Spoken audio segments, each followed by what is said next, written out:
Quem tem razão? 15h34. E começamos agora mais um debate. Quem tem razão? A reforma administrativa deve ser ampliada? Mudanças nas condições atuais dos servidores ampliariam os resultados fiscais. Para debater essa questão, nós contamos com a participação do Vinícius Poit, que é deputado federal pelo Novo de São Paulo, coordenador da Frente Parlamentar da Reforma Administrativa, e também Ivan Valente, que é deputado federal pelo PSOL de São Paulo, membro da Frente Parlamentar Mista em defesa do serviço público. Deputado Vinícius Poit, boa tarde. Boa tarde, Denise, todos os ouvintes da PAN e meu colega deputado Ivan Valente. Deputado Ivan Valente, boa tarde. Boa tarde, Denise. Prazer estar com você e debater com o Vinícius aqui nessa tarde.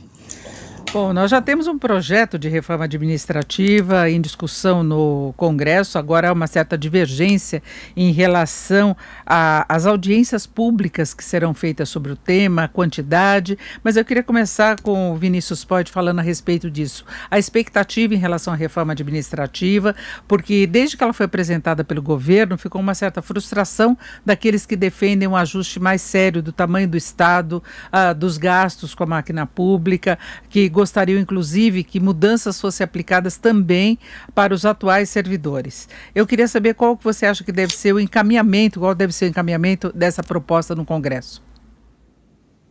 Perfeito, Denise.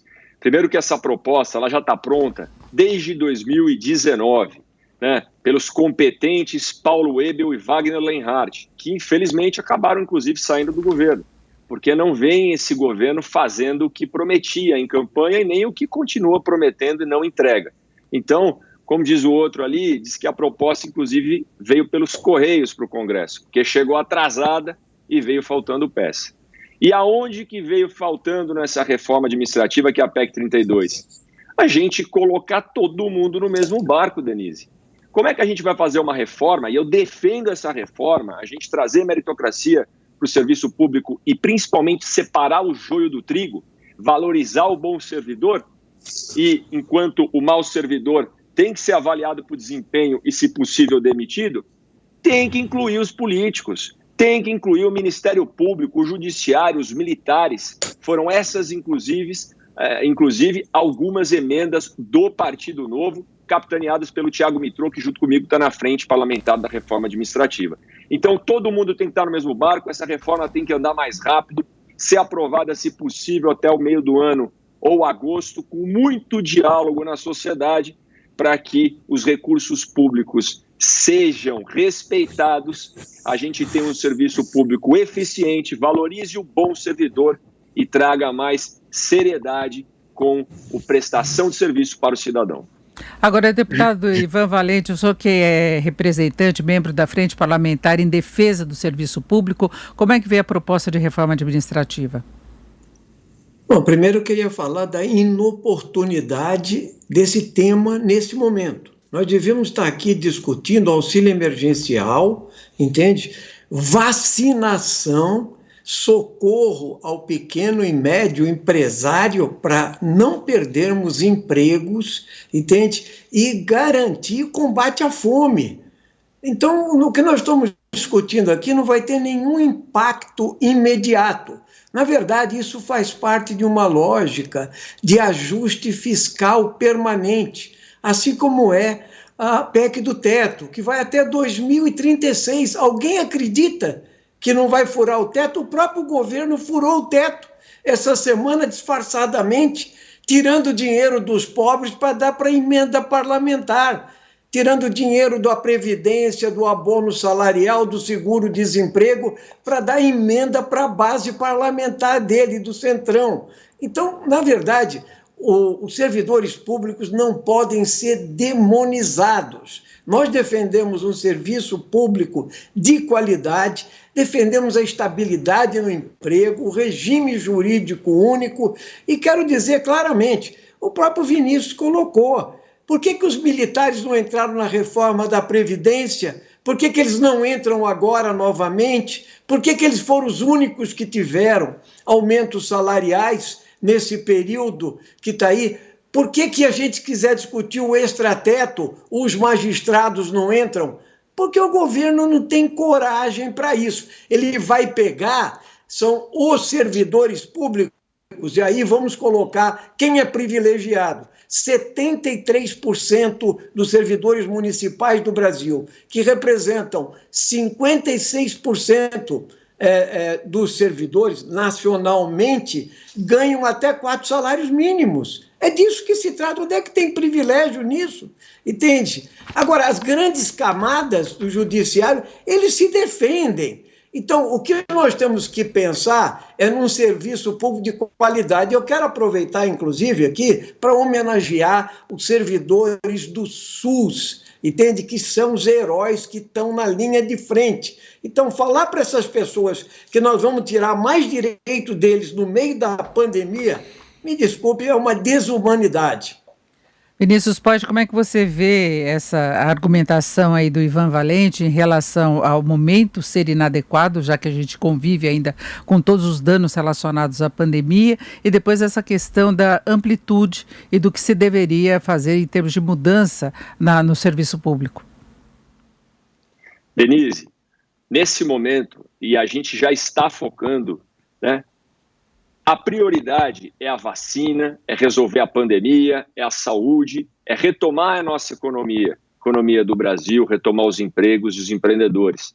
Tanto que eu mesmo coloquei um ofício para priorizar o PLN 2, que falava sobre Pronamp, sobre crédito para manter os empregos no Brasil. Mas a reforma administrativa ela tem que começar a ser discutida em alguma hora, ela tem que ter diálogo.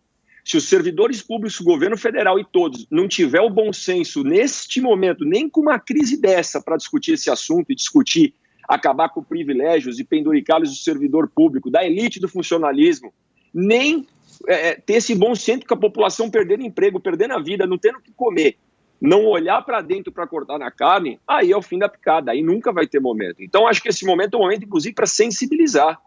A gente tem que começar o diálogo. Daqui a pouco a gente vai vacinar todo mundo, se Deus quiser. A gente vai retomar a economia e o governo tem que estar mais enxuto, Denise, e meu colega Ivan. E, me referindo com muito respeito ao Ivan, eu vou dizer algum ponto que eu concordo com você, Ivan, que o governo é sim irresponsável, o governo furou o teto, o governo não inclui os militares, não inclui todos, por isso que a gente tem que incluir todo mundo. Os super salários que existem aí, eu como líder do Partido Novo, peço toda a reunião de líder. Acaba com esse negócio de extrateto.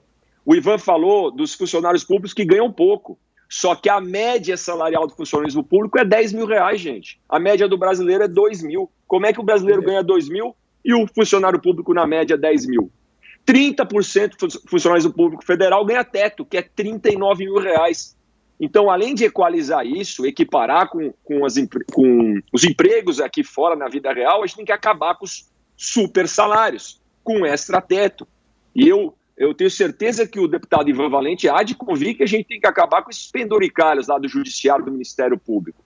Agora, para concluir essa primeira parte da argumentação, ninguém aqui está demonizando o servidor público. Faço questão de dizer, o bom servidor tem que ser valorizado, a gente tem que separar o joio do trigo, mas o mau servidor tem que ter alguma forma de avaliação de desempenho e ser demitido, gente. Porque hoje ele só é demitido se roubar ou matar, e olha lá, olha o absurdo, ou se aposentar. E aí tem um outro problema da Previdência que a gente já começou a corrigir na reforma. E para concluir, estabilidade para carreiras de Estado, e olha lá, gente. Hoje a gente tem estabilidade em algumas funções aqui no serviço público que não dá para entender. Datilógrafo, radiotelegrafista, classificador de cacau, discotecário, locutor. Para que um engenheiro da Caixa precisa de estabilidade? Vamos ter mais realidade e bom senso no serviço público brasileiro. Deputado Ivan Valente. Bom, primeiro eu queria colocar o seguinte, nós não vamos economizar nada aí, entende? Na verdade, essa reforma, ela já vem fatiada. Por exemplo, a progressão, Vinícius, você sabe que foi feita e discutida na PEC 186. E o que a polícia fez? Aqui não, meu. Como a polícia é amiga do Bolsonaro, entende? Quem votou com o Bolsonaro que aguente, assim como o Exército que sustenta ele. Então, o resto, que se dane, não tem mais progressão de carreira, não tem profissionalismo no serviço público, mas para a polícia tem. tá certo? Se você me falar da onde nós devemos tirar dinheiro hoje, eu vou te dizer da onde nós devemos tirar. Das isenções que estão aí, 400 bilhões de reais. Quanto nós gastamos de juros, taxa de serviço da dívida? 400 bilhões, ninguém toca nesse assunto. O que o Paulo Guedes quer com essa reforma, nesse momento, você sabe perfeitamente, é só sinalização para o mercado financeiro. Isso aqui não tem nenhuma função. Agora, se nós quisermos discutir, não tem nenhuma função efetiva. Por exemplo, a gente poderia fazer uma reforma tributária, entende, para valer. O que é tributária para valer? É você fazer uma reforma progressiva. Quem tem mais, paga mais, entende? Não é só criar um IVA. É você fazer taxação de grandes heranças, de lucros e dividendos. Bom, isso é imposto territorial rural, recolher dinheiro, entende? Da onde tem, entende? Na tabela de imposto de renda. Eu não estou falando que a gente não deva verificar quais são os excessos do serviço público. Eu estou falando da inoportunidade. Você mesmo colocou. Extrateto, o pessoal sempre foi radicalmente contra isso, entende? Só que, na verdade, nós temos que entender o seguinte: o servidor público não é igual a um outro cidadão comum que trabalha. Por quê? Porque ele prestou um concurso público. A não ser que a gente volte atrás e queira, então, um serviço público baseado no coronelismo, na falta de estabilidade, entende? Na falta de concurso público. Por exemplo, essa reforma, ela cria 5 tipos, né, de vínculos, em vez de uma. Não tem mais regime jurídico único. Então, não se trata de ter um ou outro servidor. Agora, eu vou dizer para você, Vinícius, a esmagadora maioria dos servidores são professores, funcionários da saúde, da assistência social, entende? E são pessoas que têm que servir ao público. Eles não têm que servir ao primeiro patrão, de ser puxa-saco de ninguém. Tem que prestar um concurso, mostrar competência e ter o mérito. Vocês é que falam tanto em mérito. Pois é, mas o mérito está no plano de carreira também. Se você acaba com o plano de carreira, você não discute mais mérito. Então, é óbvio que nós temos uma divergência aqui. É da inoportunidade da reforma. Evidentemente, ela visa mais ajuste fiscal, mas não se tira o dinheiro da onde tem que tirar o dinheiro mesmo. E tem mais, hein? Ela dá muito mais poder ao chefe de Estado, no caso o Bolsonaro, para mexer em cargo, para mexer em estatais, entende? Ou seja, ninguém mais tem sossego. Daí a intervenção na Petrobras, que vocês gostam de falar. Aliás, facilita, inclusive, a entrada de militares no serviço público, que já tem 6 mil, e você sabe disso. Vinícius. Denise, muita coisa aqui, fui anotando ao longo para a gente falar uma por uma. Primeiro, Ivan, manda um abraço aqui para minha mãe, a doutora Marisa, professora e médica do serviço público em Santo André, que são heróis, aliás. E para esses, inclusive minha mãe está prestes a aposentar e vacinar, se Deus quiser, né? Porque é médica e está na linha de frente. Inclusive para esses, Ivan, não vai mudar. Não vai mudar, a gente não vai mexer em direito adquirido. Essa reforma da PEC 32 não vai mudar a vida dessa turma, vai mudar os próximos concursos. Como você disse, o impacto financeiro da reforma em si, imediato, não é grande, mas ele vai trazer eficiência e seriedade e vai trazer moralidade para aquele servidor que trabalha duro, serve a população com gosto e com honra, não seja penalizado ou ganhe a mesma coisa com aquele que falta no serviço e está lá para se servir da máquina e não servir a população, irmão. Então, servidor público não é igual ao cidadão. Esse é um negócio que me deixa assim, eu vou te dizer, mas extremamente pé da vida. O servidor público tem que ser igual ao cidadão, o político tem que ser igual ao cidadão. Acabar com o privilégio, acabar com o foro, acabar com essa realeza, né? Falando hoje do dia de Tiradentes, que foi penalizado por causa dos impostos da coroa, foi tido como exemplo. A gente fica pagando impostos para a coroa brasileira, que é o governo federal, que são os políticos. Pelo amor de Deus, o servidor público tem que ter mais proximidade com a realidade do cidadão, enquanto o cidadão perde emprego. O cidadão não tem comida, o servidor público tem progressão e promoção automática garantida por esse governo federal em acordo com o Congresso. Quando a gente fala de coronelismo, Ivan, em relação à estabilidade, teremos avaliação de desempenho séria. Ninguém vai ser demitido porque um não gostou do outro, não. Chega de coronelismo nesse Brasil, na política e no serviço público não vai existir. Que a gente não pode ter estabilidade generalizada até por o engenheiro da Caixa e para o classificador de cacau. O que é? O cacau tá ruim, tem que demitir o cara, tem que ter estabilidade. Não faz sentido, Ivan. Essa reforma, gente, a folha do governo federal, para você que trabalha na sua empresa, tem todos os funcionários do Serviço Público Federal, 325 bilhões de reais por ano. Olha o tamanho do impacto. Só não perde para a Previdência, que a gente já fez a reforma, mas 325 bi por ano. Ah, não tem impacto imediato, mas vai ter eficiência. Já é alguma coisa que nós vamos ganhar no longo prazo. Agora, nos super salários, e já peço aqui, deputado Ivan Valente, meu colega de bancada paulista, o seu apoio na próxima reunião de líderes para a gente votar, então. Projeto 6726-2016. Acabar com os super salários, que são os extratetos, os penduricados de juiz, de Ministério Público, 10 bilhões de reais de economia por ano, e é já, porque o penduricalho é mensal. Com essa economia nós vamos vacinar, com essa economia nós vamos garantir emprego e renda para a população. Para concluir, quando a gente fala de onde tirar, Denise, tirar das isenções, tirar da economia, tirar para quebrar o mercado, Ivan? Não. Vamos tirar dos super salários, vamos tirar dos políticos. Eu já abro mão de tudo no meu mandato. Estamos lá economizando dinheiro demais do servidor, do contribuinte. A gente tem que tirar da carne, tirar do funcionalismo público e da elite, não do povo, que já está cansado. E taxar a herança, Ivan, já foi provado que não existe futuro para isso. Na França, colocaram isso, tiveram que voltar atrás, porque o capital foi tudo embora, o país empobreceu e a turma mudou de domicílio fiscal. Ivan Valente, eu queria a sua posição em relação a isso, mas eu queria reforçar um ponto colocado pelo Pote. Como é que você cobra uma eficiência maior, um compromisso maior de quem tem estabilidade e não pode ser demitido? Esse é um ponto que sempre se coloca quando se questiona o serviço público de modo geral, a vantagem do funcionalismo. Inclusive, nós não tivemos sequer, nessa fase pior da pandemia, redução de salários e jornadas, apesar da jornada também ter sido reduzida, de ter home office também no funcionalismo. Então, se aumentou a distanciamento em relação ao trabalhador, que não é o servidor. Bom, primeiro eu queria colocar o seguinte, né? Teve gente que trabalhou mais do que devia. É o caso do pessoal da saúde. E arriscou a vida. Eles não receberam mais por isso, que eu saiba. Outros foram por home office. Outros tiveram os problemas da pandemia.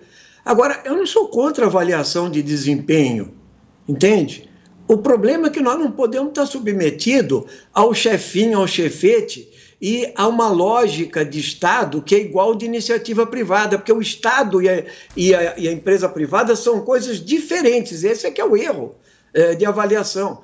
Vocês não... Quem conhece da onde veio o Estado burocrático, capitalista, estou falando, inclusive, na França, por exemplo, o desempenho do funcionalismo público, o nosso é tirado de lá, com as adequações devidas do patrimonialismo brasileiro, que nós sempre combatemos.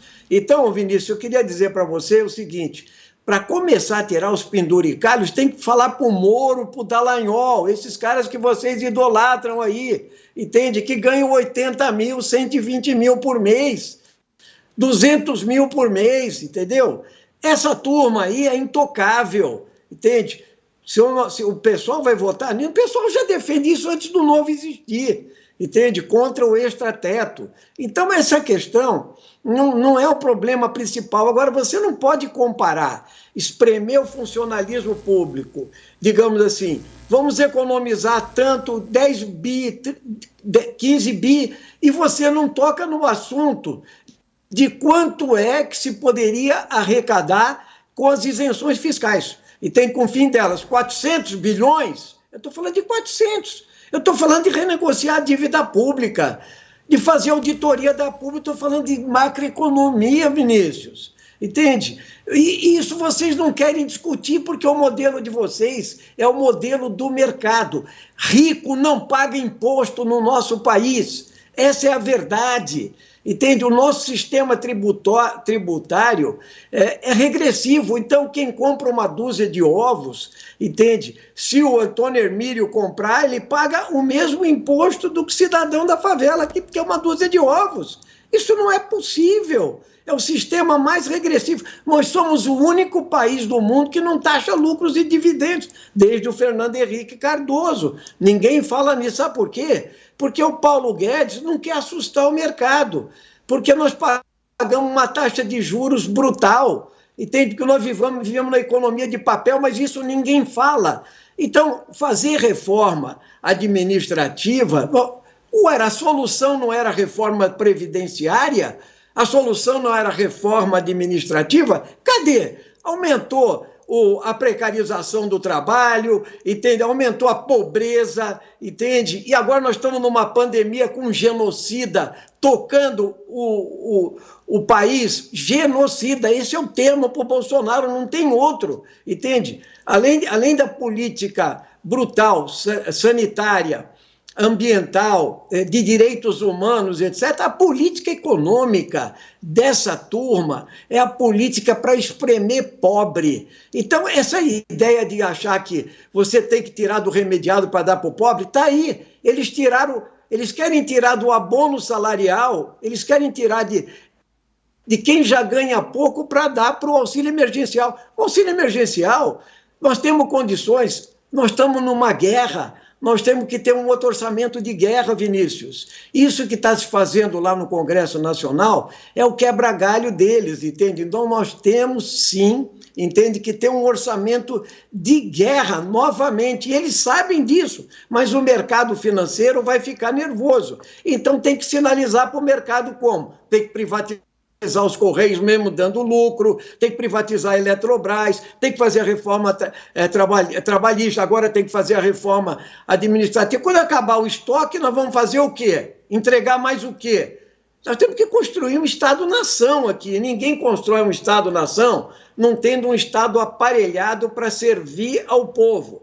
Tire-se todos os penduricalos que não existem, mas algumas coisas, como a estabilidade no emprego, como um regime jurídico que garanta que o servidor não vai ficar submetido ao patrãozinho da hora, entende? Ao autoritarismo brasileiro, ao patrimonialismo brasileiro, isso tudo nós temos que discutir. Agora, se fala sempre o ajuste fiscal, quando é que vai acabar isso? Entende? Quando é que o povo vai ter direitos? Essa é que é a questão. Nós temos que conversar seriamente. Vinícius Poit. Denise, Ivan, o povo vai ter o direito respeitado, Ivan, a hora que a gente acabar com esse monte de direito que político e elite funcionalismo público acha que tem acima do povo. A hora que a gente dizer que o funcionário público é sim igual a um cidadão comum brasileiro e tem que ser tratado como tal, Ivan. A gente não pode tratar diferente, tratar como realeza. A hora que nós, políticos, assim como eu faço no meu mandato, cortarmos na própria carne, não utiliza auxílio moradia, não utiliza apartamento funcional, motorista, carro, previdência especial, nada. Um dos mais econômicos, juntos com outros deputados daquela Câmara, para dar um exemplo, Ivan, é aí que o povo vai ter mais direito. Sobre Correios e Eletrobras, a gente nem... é outro debate, a gente até debateu sobre Correios aqui. Não dá para falar que o Correios, uma empresa... Ivan, foi aparelhada politicamente, fonte de corrupção, fonte de prejuízo por anos, até dos funcionários, dos próprios carteiros, os gestores dos Correios roubaram através do Postales, pegando dinheiro da Previdência deles, aplicando em título que virou pó na Venezuela. Correio tem que ser privatizado urgente, nem privatizado é o projeto. A gente está falando de virar economia mista e concorrer no mercado. Se for bom, vai conseguir concorrer. Eletrobras, pelo amor de Deus, se a gente não retomar a capacidade de investimento da empresa, vai acabar a energia no país.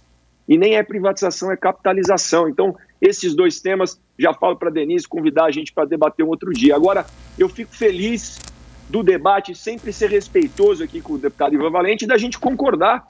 O deputado Ivan acabou de dizer aqui que concorda em ter avaliação de desempenho no serviço público, no médico ou no professor que trabalhar mais e melhor tem que ganhar mais. Eu concordo, isso é meritocracia. Agora, o que trabalhar menos e desempenhar menos tem que ser mandado embora também. Ué. Então, isso eu acho que justo. Então, a gente concorda nisso. A gente concorda, o deputado Ivan falou antes do novo existir, já era contra os penduricalhos, citou o exemplo de juiz e Ministério Público, que ganhou 80 pau. Vão para cima, Ivan. Na próxima reunião de líderes, quinta-feira, amanhã, 15 horas, o senhor, eu, deputada Thalíria, deputada Vivi, que está lá também, deputado Marcelo Freixo, vamos defender, pautar isso, porque o presidente não pauta acabar com os penduricalhos. Mais um ponto que a gente concorda. Sobre as isenções fiscais, eu topo debater, Ivan. Aliás, eu sou contra subsídio, né? Eu sou contra um ter privilégio em cima do outro. Então vamos debater como é que nós vamos colocar isso na reforma tributária para ir tirando aos poucos subsídios e ter uma economia onde todo mundo tem a mesma oportunidade e concorre do mesmo jeito. Porque se um tiver privilégio e vantagem, fica difícil. São essas vantagens que o servidor público tem diante do brasileiro. Agora, dizer que não é prioridade reforma administrativa, gente, o servidor público não ter o mínimo de sensibilidade com a população e topar na carne agora, 325 bilhões de reais por ano que o funcionalismo gasta é mais do que saúde, é mais do que educação e segurança juntos. Não dá para a gente admitir mais isso. Sobre pagar juros de dívida, o Brasil se endivida para pagar a folha de funcionalismo público desse tanto.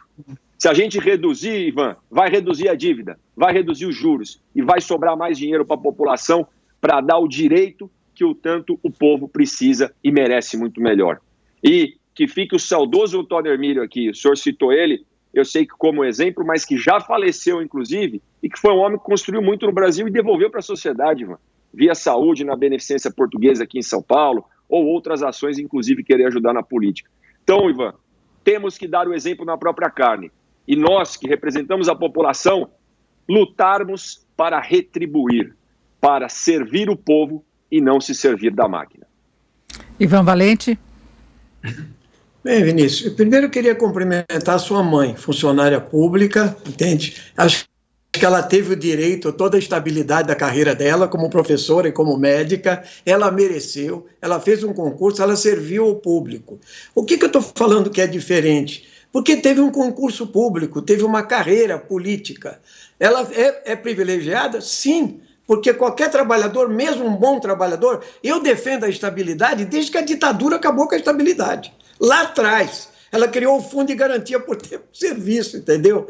Porque se o trabalhador, no sistema japonês, tem estabilidade do emprego na empresa privada, entende? Então, nós temos que acabar com essa mística, Vinícius, nós temos que acabar com a ideia de que nós vamos resolver problema macroeconômico com um problema micro, entendeu? Com soluções micro. Eu estou te dizendo isso porque você mesmo reconheceu, respeitosamente, que essa reforma não vai ter um impacto, entende? Agora, pensa você que nós não estamos falando só do alto funcionalismo público, nós não estamos falando só de carreira de Estado aqui, entendeu? Nós não estamos falando de diplomata, receita, etc., dos militares, entendeu? Que não se mexe, etc. Nós estamos falando dos professores, do gari, entende? Do médico, da enfermeira, e etc., a maioria ganha mal para o Brasil. Ou se a gente quiser comparar e dizer, então, como o trabalhador ganha um salário mínimo, nós devemos, então, fazer com que todos os trabalhadores ganhem um salário mínimo. Não, eu não quero nivelar por baixo. Eu quero que um trabalhador que ganha um salário mínimo, entende? Vai ter um salário digno, quero o salário do Diese. E tem o salário do Diese se aproxima de R$5.000 por mês no nosso país. E essa ideia de que não pode taxar grandes heranças, grandes fortunas, isso não cola não, Vinícius. Não é porque um artista francês correu para a Rússia, lá na França você paga imposto para ter televisão em casa. Você está entendendo? Vai lá ver a carga tributária da Suécia, da França, dos Estados Unidos. Vê lá o que a Receita faz. Entende? Vê o que faz com as heranças, com as fortunas lá. Entende? Para isso é que tem Estado. Mas por que a educação pública é boa lá? Por que a saúde pública é boa nos países da social-democracia, no geral? entende? Porque tem Estado. O problema de vocês é que vocês acham que não precisa ter Estado, que o Estado só serve para servir a própria propriedade privada. Não, o Estado tem que servir ao público. Então, essa ideia de, quando você fala cortar na cara, não tenho nenhum problema com isso, o pessoal nunca teve. O problema é que isso não resolve o problema da macroeconomia brasileira. Então você vai ter uma ideia de Estado que é diferente. Eu já tive na França, Vinícius, conversando com professores. O que eles têm lá, a retaguarda que eles têm na França, na Alemanha, é brutal, entende? Aqui um professor, por 40 horas, ganha R$ 2.000, se você for pelo Pará, fora pela Bahia. E aqui em São Paulo mesmo, 25 anos de tucanato, o professor ganha pessimamente por 40 aulas. Se você for num país europeu, eles ganham como alto padrão. Eles são alto padrão lá. Então, quem garante isso? É o Estado. Ele tem uma carreira. Assim como na Inglaterra, um médico do SUS tem uma carreira. Ele só faz aquilo. Entende? É esse tipo de Estado que eu quero, que sirva ao povo. Ele seja bem remunerado, ele seja avaliado, sim, seja reconhecido, como nós estamos tendo que reconhecer aqui os nossos médicos, e a sua mãe também, entende? Os enfermeiros, os técnicos, os nutricionistas e tal. De repente, nós descobrimos que o SUS é muito importante. Foi de repente, porque sucatearam o SUS para burro, entende? Deputado. A Lei 8080 nunca foi cumprida, a Constituição Federal nunca foi cumprida, desviaram o dinheiro para o setor privado, mas na hora H, quem segura a barra é o SUS. Deputado Ivan Valente. Bom, já estouramos o nosso tempo aqui, nós tivemos um ensaio da discussão que certamente nós veremos também no Congresso, já que a reforma administrativa está em pauta e agora com perspectiva, inclusive, de aceleração. Eu agradeço muito a participação dos dois, Vinícius Poit, que é deputado federal pelo Novo de São Paulo, coordenador da Frente Parlamentar da Reforma Administrativa, e Ivan Valente, que é deputado federal pelo PSOL, também de São Paulo, membro da Frente Parlamentar Mista em defesa do serviço público. Muito obrigada aos dois pela participação aqui no nosso debate. Quem tem razão.